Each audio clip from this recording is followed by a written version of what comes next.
Okay, so I'll invite our next panelists, Philip and Lydia, to come up to talk about Yogi Wassan Singh.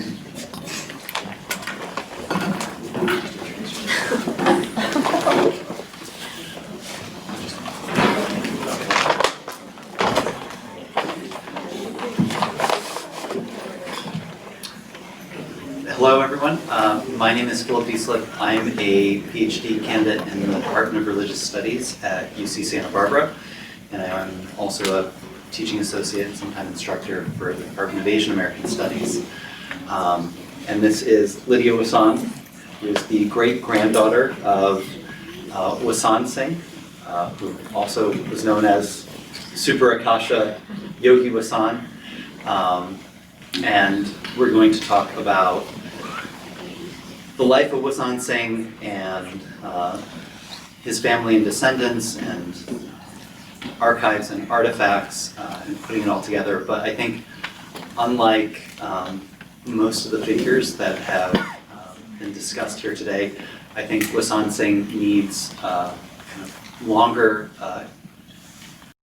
contextual introduction to make sense of him and who he was and who his peers were. So this is a small quote from Theodore Fieldgrave, who was a kind of Christian missionary. He was born in India, and he was a third-generation Christian convert. It's almost like his family was like the descent of high church to low church. I think his grandfather was an Episcopalian, his father was a Methodist, and he became a Baptist. And he came to the United States to work as a missionary for South Asians in America. And so this is a report that he gives in a Baptist periodical, giving his account of the mission field. Who are the East Indians in America?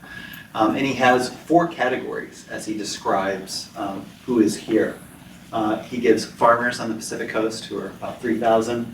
He mentions students. He mentions skilled workers, traders, and merchants of the Middle West and East. And the 4th category that he feels the need to mention is the Hindu swamis and yogis, about 25 or 30. To give even a little more context to that, if we go on the estimates that people give for the number of South Asians in America, and I think this is a low number that he gives, that would mean that about 1% of South Asian Americans made being a spiritual teacher or lecturer their occupation.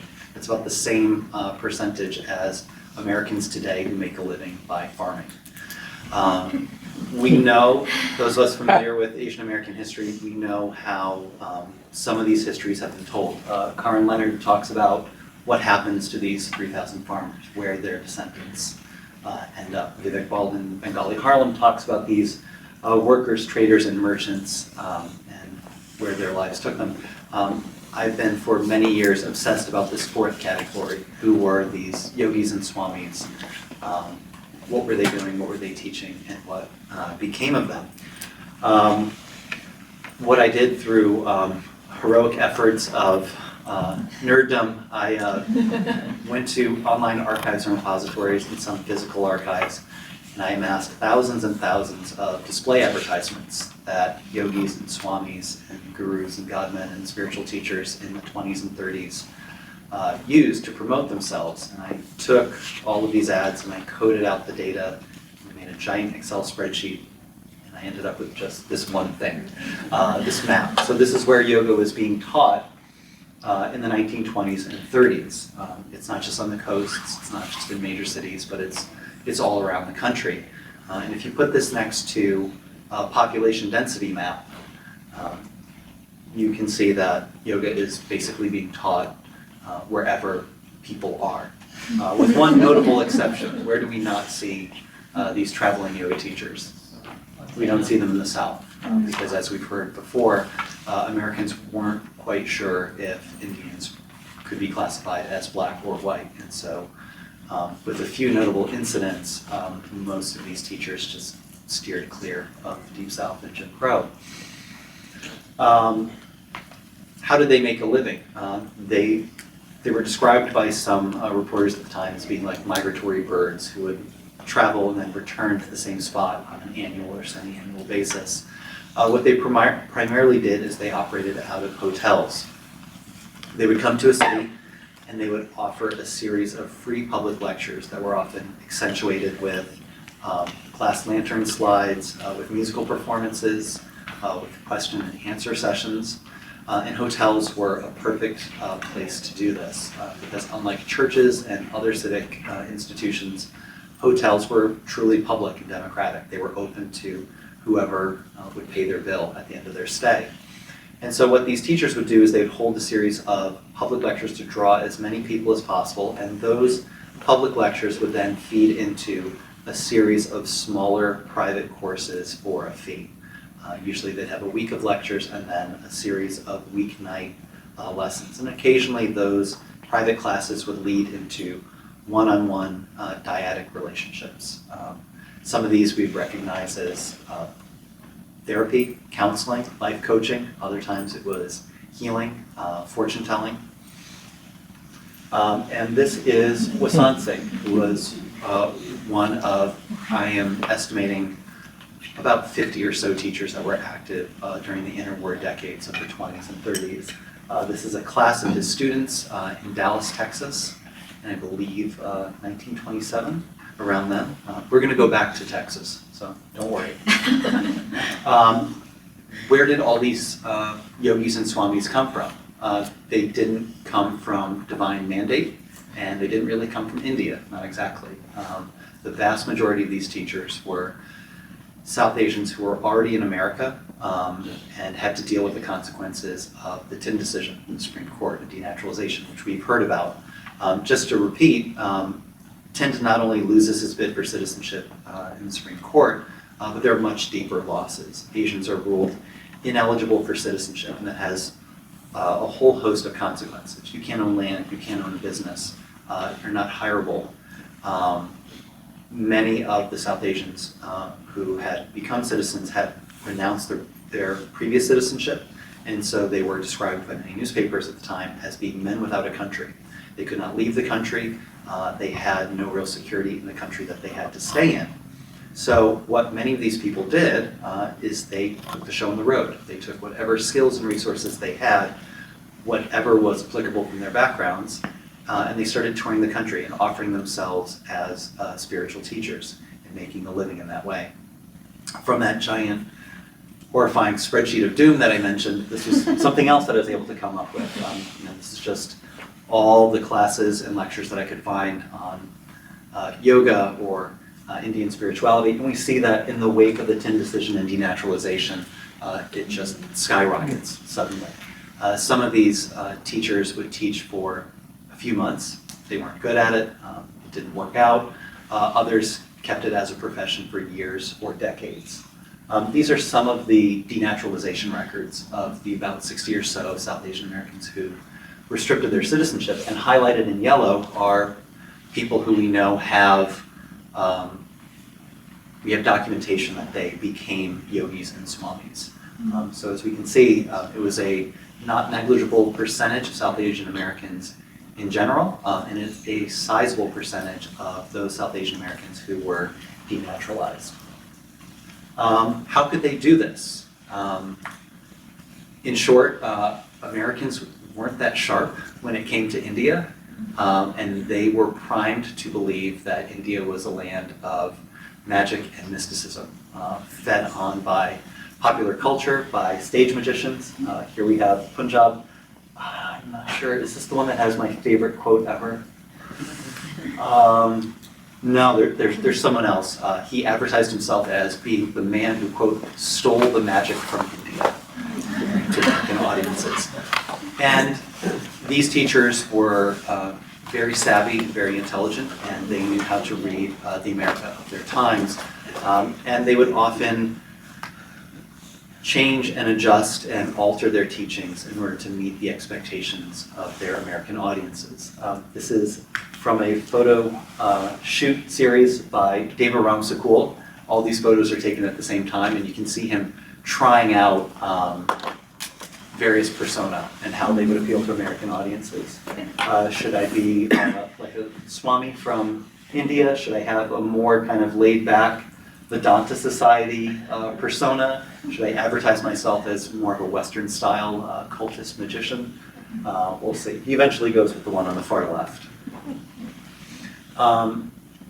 Yeah, and one of the noticeable things about these yogis and swamis and their lectures and their courses is that their audiences were overwhelmingly female.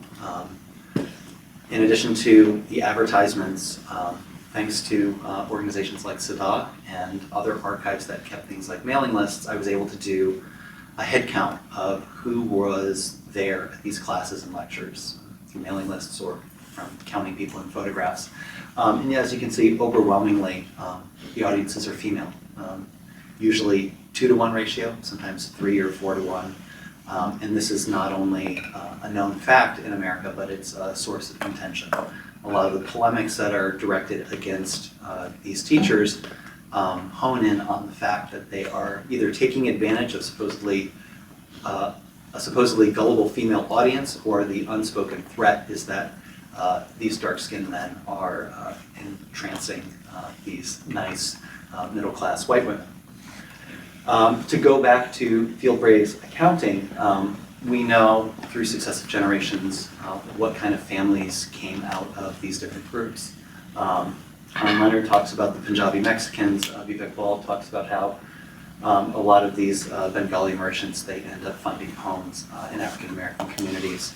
For the fourth category, so many of these spiritual teachers, they ended up marrying Euro-American women, a large number of them, and having families. And that's... Yeah, so Wasan Singh was my great-grandfather, and my great-grandmother was one of his students. We believe, I mean, that's where we assume that they met. And I'm so grateful to have that introduction, because I suppose a lot of the archive that I've been left with has been a bit confusing, because it's so wrapped up in the persona that Yogi Wassan Singh presented. So I think part of my journey has been to try to understand these artifacts that he did leave and how that's wrapped up in the persona that he presented and who he may have been genuinely. So my great-grandmother was an immigrant from Norway, and she and Yogi Wassan married, and she joined his traveling show. So, yeah. What was her family background? Which is amazing. Her name was Elsie Lerche, and her father was actually a circus performer. So she was a Norwegian circus performer, and so I think she felt at home on the road, performing a little bit of this, a little bit of that, kind of. She made change in the lobby. She sold tickets. She sold books that he was selling. And my grandfather was named Thor Shiva Wassan, so he had a little bit of both going on. He grew up in his early years in the hotel rooms, so it was quite a chaotic, maybe not childhood. I don't think he was raised into childhood in that way, but for the first few years of his life, he was put in the hotel room, kept up in the room while his parents would go down and continue the show.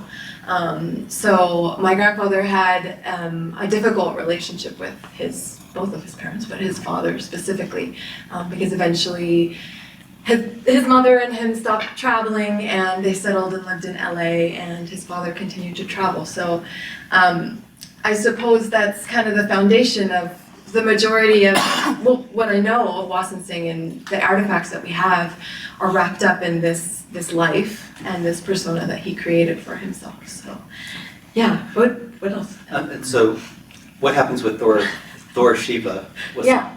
Okay. So what life does he have? So Thor Shiva Wassan, his mother sent him to Norway at the age of 16 to be raised by his grandmother.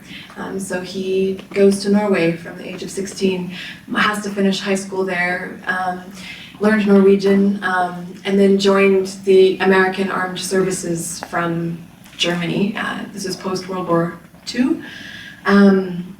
and he meets my grandmother, who's German. So I have, it's quite a story in there. But he wanted to come home. He wanted to find a way to come back to Los Angeles. So Thor Shiva Wassan was a career soldier, and he was quite a lost man, I think. He was a kind man, he was an affectionate man, but I don't know that he ever found, he certainly never talked about his father, so that's what we have. It's a little bit of a breakdown. So. And then, yeah. How does he find his spouse, and how do they have, well, you know how they. Well, so he marries my grandmother, who was German, who was a German woman, and my father was born in Germany. So it's kind of a cosmopolitan family all over the place. But I grew up really being interested. We had Wasan Singh's books. We had, my father wears his kara and has, and so we've been left with these kind of fragments of this man who gave us our name and trying to find out who he was and where he came from, I guess. And what was Wasan Singh's reputation in the family? In the family, he was a mystery. He wasn't, I think it was all wrapped up with like the pain of my grandfather having not known him or didn't want to talk to about him. So his reputation, he was not kindly regarded, I would say. He was kind of, but he was a source of fascination as well, I think. I was always interested in who he was, and he was creative and he was interesting, so yeah.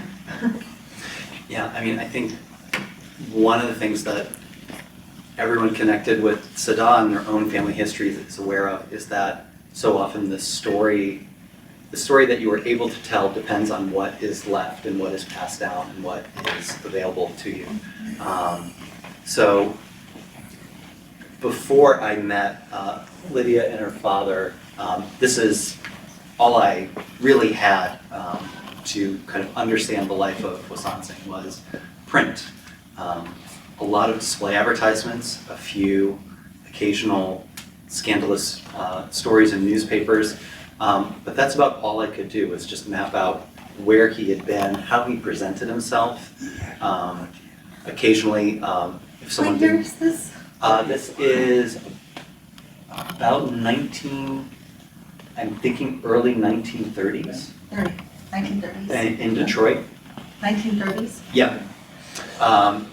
So yeah, my understanding of Wasan Singh and his peers was often dependent on print and what records were left behind. And I think historians were lucky to be doing what we do recently because thanks to Ancestry and a lot of digital archives, we can go a step further and we can see marriage records or arrival documents, registries for the draft, but then you're kind of left stuck. And meeting Lydia and her mother and father, suddenly this whole other world opened up. And I think one of the things that opened up was the kata that passed down from Wasan Singh to Thor Shiva to Christian.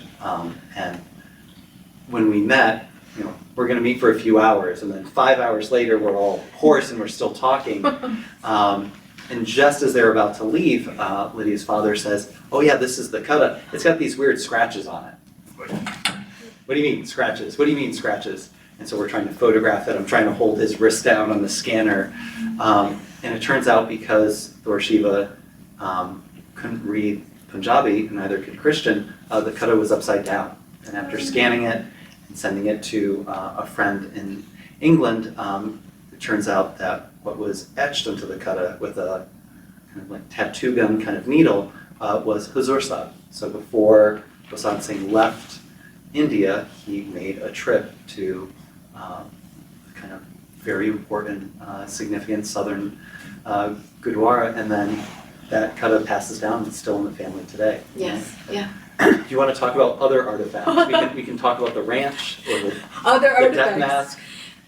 One of the most compelling artifacts that I remember seeing when I was a child was a clay mask of his face, which had a turban and it had like a small jewel in it, but it was such a a memorable impression. You could see his pores and his features, and it was so lifelike. It was much more full than a photograph or than the photographs I had seen. And it struck me just as a very intimate object, and it looked really a lot like my father, and so that also kind of drew this curiosity of this person was somebody who made an impression. He was a powerful individual, and I thought we should know more about him. Yeah, one of the other things that came up was a pamphlet from the bustling city of Vinton, Texas. Yes. It's not a bustling city. It's absolutely tiny. It's in the middle of nowhere. But it looks like for a short period of time, Wasan Singh tried to have a yogic ranch. Yep. Yeah. He wanted to build a center. He wanted to build a yoga center where people could visit, and I think he did it for some time. I'm planning a visit there to see if I can find any of the remnants what he tried to get going. So we don't know. There's a lot of questions still around his life, his motivations, and for me to who he was as an individual. It struck me, seeing the other panels of having this personal history, it strikes me as quite sad personally for my grandfather and for my father that is such an absence in my knowledge of this. So yeah. Yeah. Lydia and I have embraced the South Asian research tool of the 21st century, WhatsApp. And with a colleague in London, we were able to track down some of Wasan Singh's other relatives who are still in Punjab, and that was revelatory. And I think one of the questions that I often get when I talk about these yogis and swamis, the knee-jerk response is, so they were fakers, right? They were trying to make money, right? Which I think, your family had a much more kind of up close version of that kind of response. Right. Yeah. And what was fascinating about being on a very cluttered and hectic WhatsApp conference call with someone translating the translation of someone else's translation was suddenly Wasan Singh's early life in India opened up.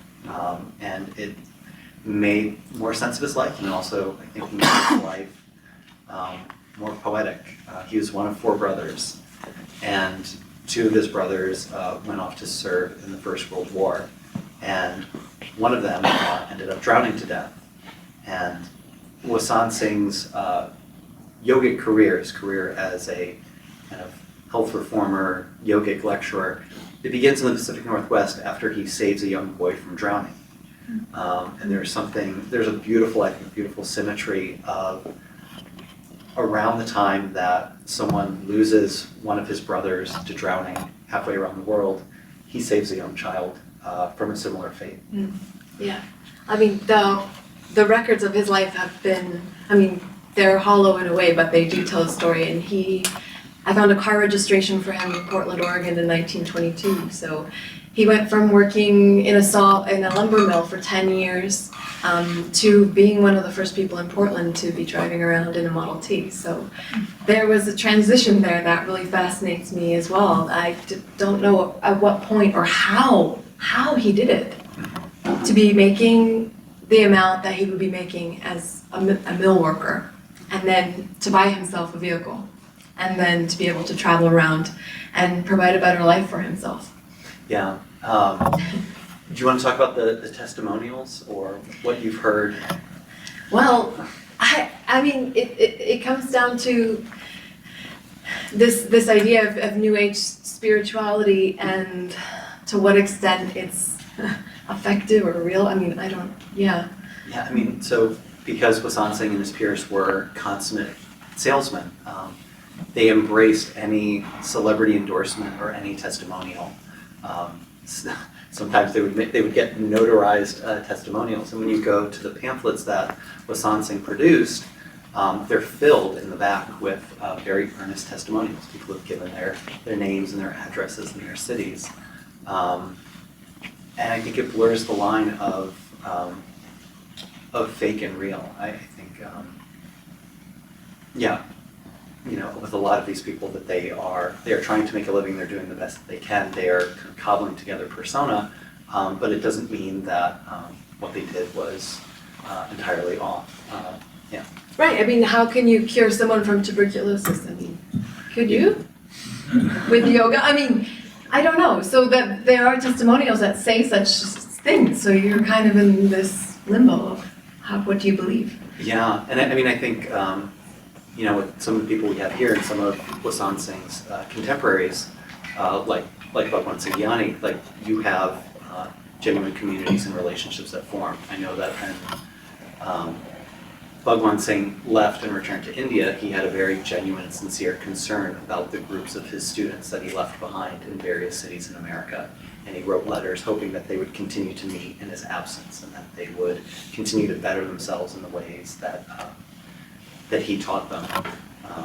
I think Wasan Singh was interesting that he did not have necessarily the educated background of his peers.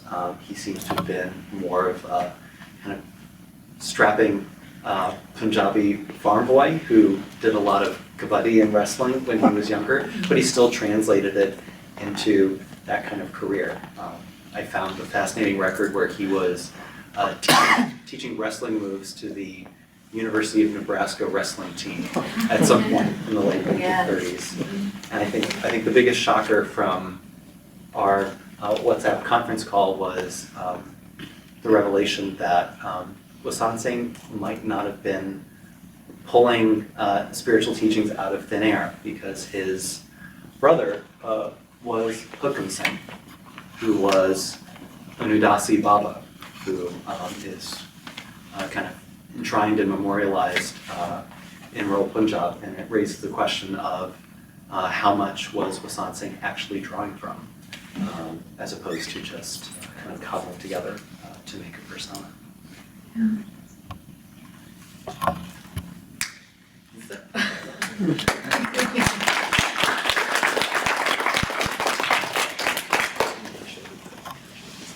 Oh yeah. Oh, that's right.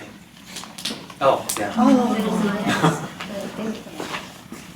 Yeah, and it's quite kind of extraordinary because I think he's probably 48, maybe 50. And when I remember looking at this mask when my dad was about the same age. And it's pretty unique, I think, to be able to see the features of somebody, their full face, which is a photograph doesn't get. And when my father puts his face next to this mask, it looks quite like eerily similar. So, but it's been in my parents' attic. It's still in my parents' attic. I think it's meant to be hung up, but yeah, Really? on the wall. On the wall, yeah. I would say they Yeah. often made masks for this. So he left us with a lot. Yeah, there's also we need to figure out the rights and permissions to get it up on Sadat. Yogi Wassan also recorded a very short 78 RPM record of him chanting, and it's another reason why I suspect that he was an avid kabaddi player as a young man, because he had incredible lungs, and often in his public lectures he would give demonstrations of how long he could hold his breath or how long he could hold a note on a flute, and you hear this on the record of how long he's able to hold different words and notes. Yeah. Any questions? I just had a quick comment. You know, we were trying to parse the difference between somebody who's a religious teacher and somebody who's a carny artist. I don't think at that time there was a very clear distinction, and this is true of all religions. I mean, think about the Kent revival people. Mm-hmm. You know, I mean, in all religions, that distinction has become more established as people have gotten more sophisticated, especially during the Depression in the 30s. People were making money any way they could. And religion was a good way to make money. So I wouldn't be too concerned about that. I don't think. Just kind of take it whole. Yeah, yeah. And then the other question I had is, I've not hear about the timeline, like how these memorabilia got handed down to you, because your father went away. Yeah. His parents were here.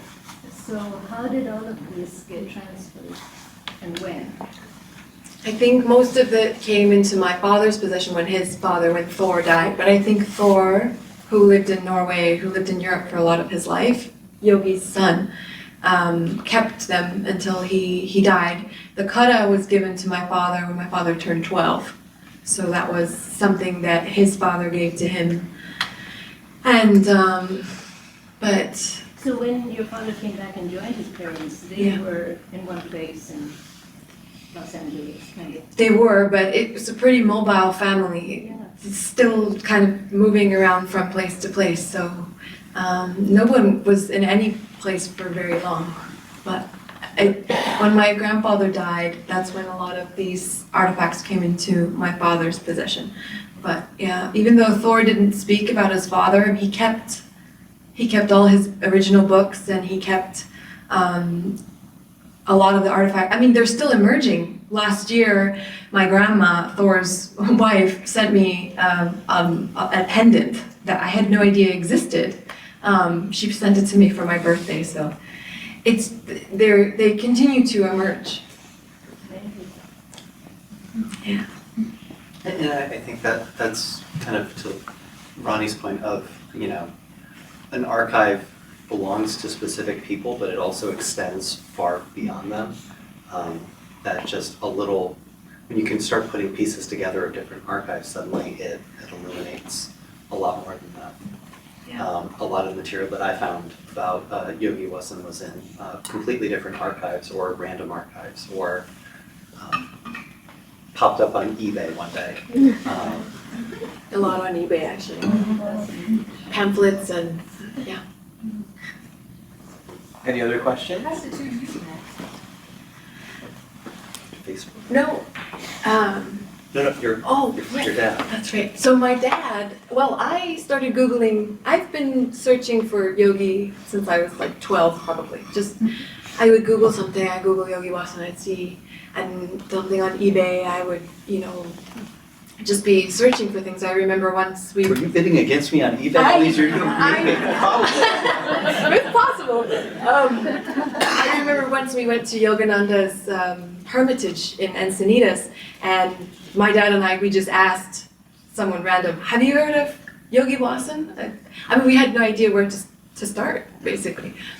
We didn't get a very satisfactory. We got a copy of Autobiography of a Yogi, but we didn't get the historical information we were looking for.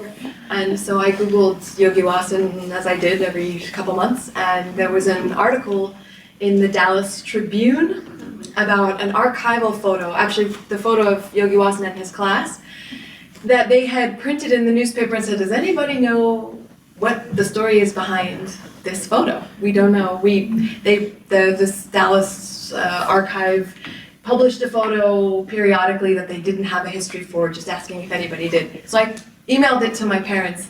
My dad happened to be going on a business trip to Dallas like 2 weeks after that. And then they did a follow-up article with my dad. And I think Philip found the follow-up article and said, oh, Yogi Wassan has descendants. And then Philip got in touch with me. And then it's been like 10 years almost? Yeah. Of going back and forth and finding this and finding that and just trying to piece together a more cohesive story of first the timeline of his life, and then just making sense of the persona that he presented and making sense of his life, I guess. Second. So that's how we connected. And Facebook. Yeah. I think there's another question in the back. Could you contextualize for us the stereotype of South Asians as spiritual mystics and gurus and yogis coming from this time period? What I'm trying to ask is, I've listening to the panel so far, it's understanding South Asians as revolutionaries, as just a puzzlement, a wonder, who are they? And then I always kind of assumed that there was this prevailing stereotype of South Asians as spiritual mystics. Is that true, considering your numbers were so small? And if so, like, during what time period? What else was happening during that time period? What were the other stereotypes that were, happening in conjunction with, or perception of Americans? Yeah, as early as, around the time of the American Civil War in the 1860s, you have stage magicians and vaudeville performers who are adopting Hindu persona. I think you have the Fakir of Ava, who's traveling around in like 1860.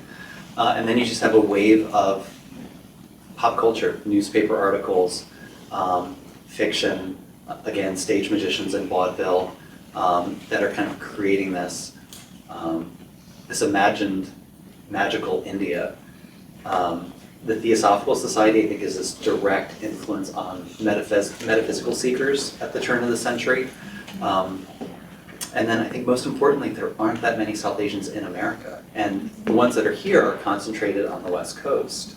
So if you go to places in Middle America, no one has seen anyone from India. Like, some of the stage magicians, when you look at those posters, they advertise themselves as, genuine Hindu from India. Who's going to know the difference? No one's going to know. A lot of the early memoirs of South Asian Americans, it's kind of a standard feature of like a stranger will come up to them and say, can you contact the spirit of my dead mother? What do you mean? Well, you're in, yeah, read my palm, tell fortunes. Who wrote Caste and Outcast? Dangopal Mukherjee. He does.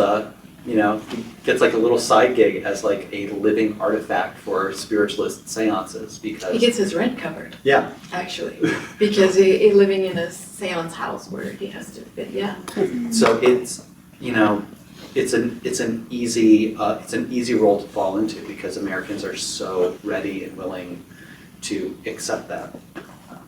But at what cost? I mean. Yeah. I think it's kind of everything all together. There are revolutionaries like Bhagwan Singh Gyani who also travel as, philosophical lecturers. Someone like Yogi Wassan who does not seem to be political. My first indication that there was the Yogic Dude Ranch in Texas was because he's sending letters from tiny Vinton, Texas. There's a petition going around for citizenship. I'll sign my name to it. I have these classes. I can get my secretaries to gather signatures from them. So I think there's no real clear line between, culture and religion and politics and all of these things.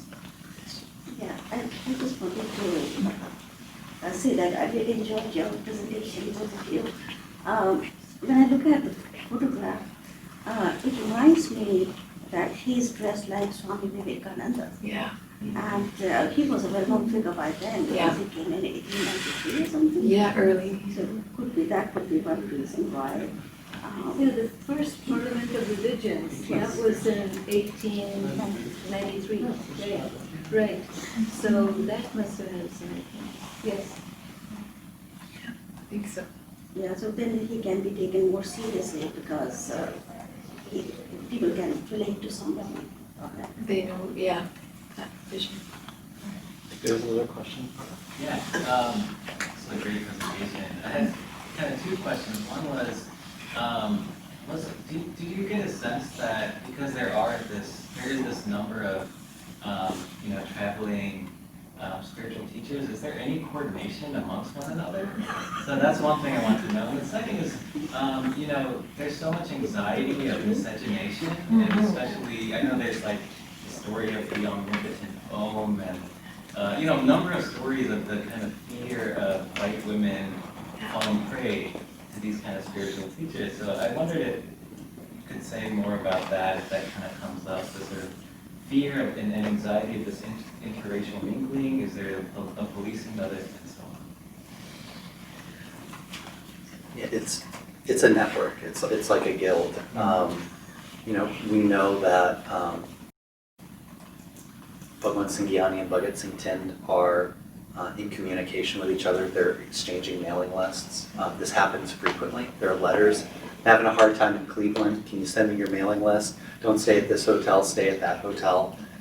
Even when they're not actively cooperating with one another. They're still aware of each other. The family archives that exist, it's clear that they're collecting the photographs and pamphlets and books of all of their competitors.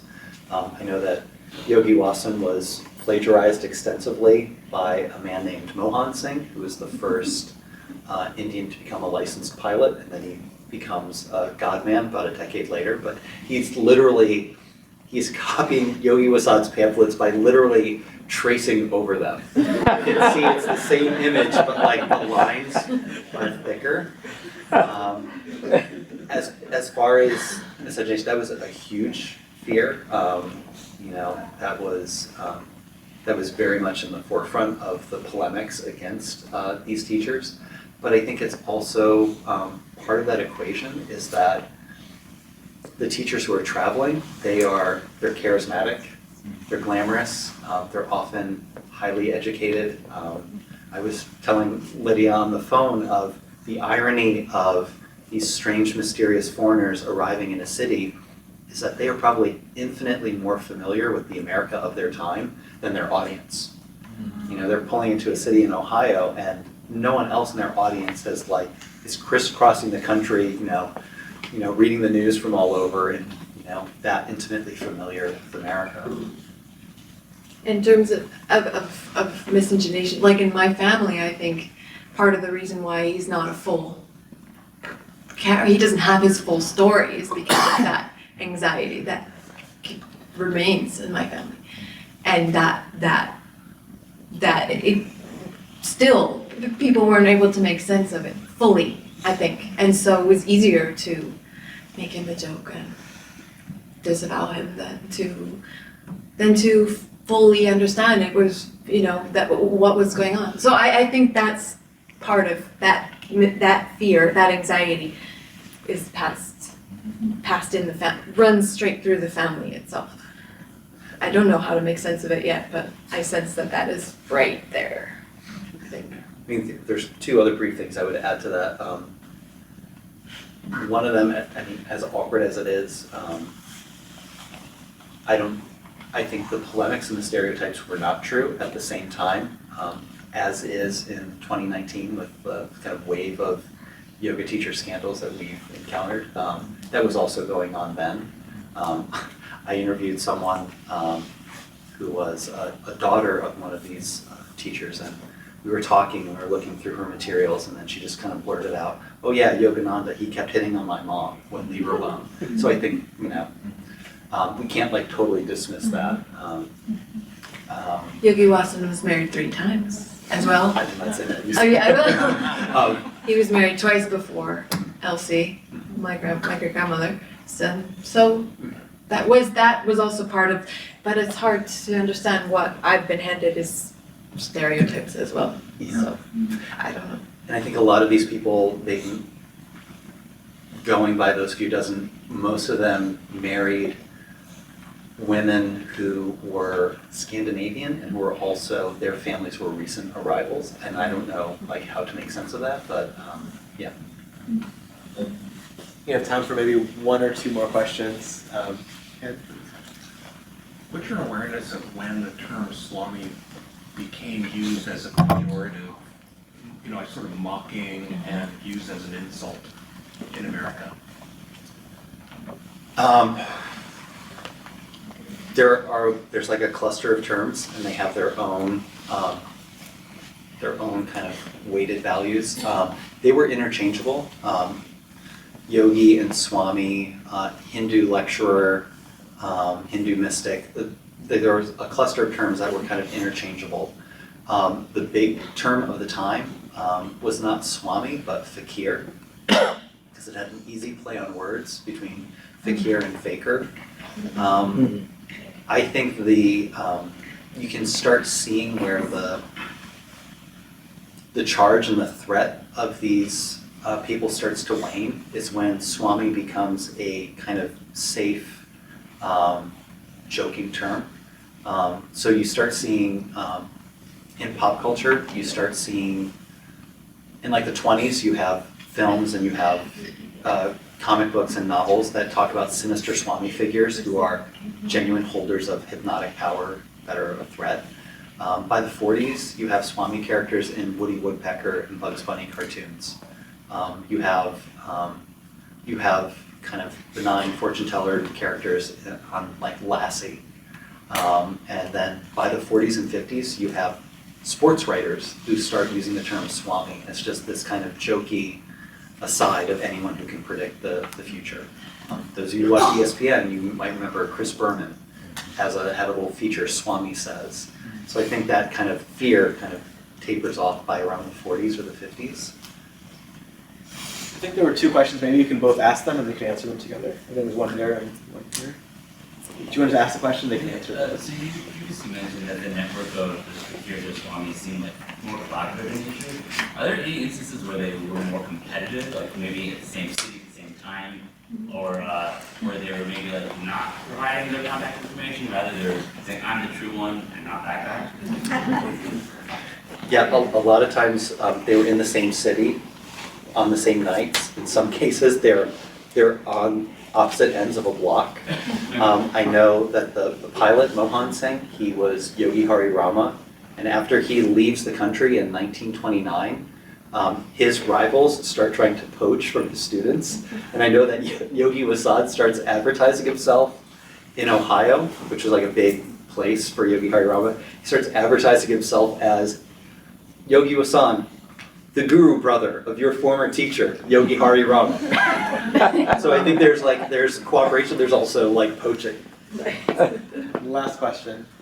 Yeah, so I think the conversation about stereotypes is interesting because in a way, to me, like not much has changed about like our relationship and our perception of, especially stuff with divinity and mysticism and South Asian culture, especially now with this kind of commercialized, almost bastardized version of yoga that seems to be sort of everywhere in American society. So, I mean, I was wondering about your guys' opinion on how do we tell these stories about people who are, at the end of the day, just trying to make an earnest living, the way you guys at least characterize it.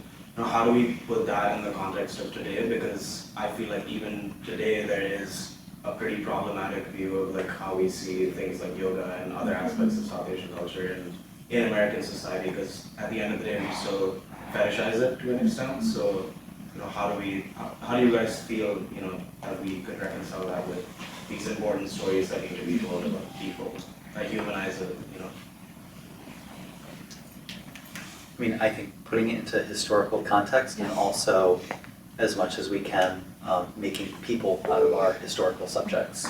Yeah. And seeing someone like Yogi Wassan as not just as someone who lived in a particular time in America, who made their way through life and had human relations. Yeah. And I think to make yoga and the teaching of yoga like a dynamic thing that changes across time, like he helped shape what yoga is in America. That was part of what he did. It's not a whole thing that has a mystical origin. I think by pinning down some of the markers of that, of how that practice has changed and why it's different in America or what it looks like here, and giving people credit for what they did to shape it. And they're not known figures. They're not large figures in history. Yogi Wassan is not a household name. But he did change through his diagrams and through the way he visited different cities in America, how it was accepted and how his understanding of yoga was practiced. So it's not a mystery where that comes from. Giving him back credit for what he did to shape that bit of how yoga is practiced. I think that's the beginning maybe of how we begin to change that. But yeah, I agree. It's yeah. Thank you both so much. That was amazing.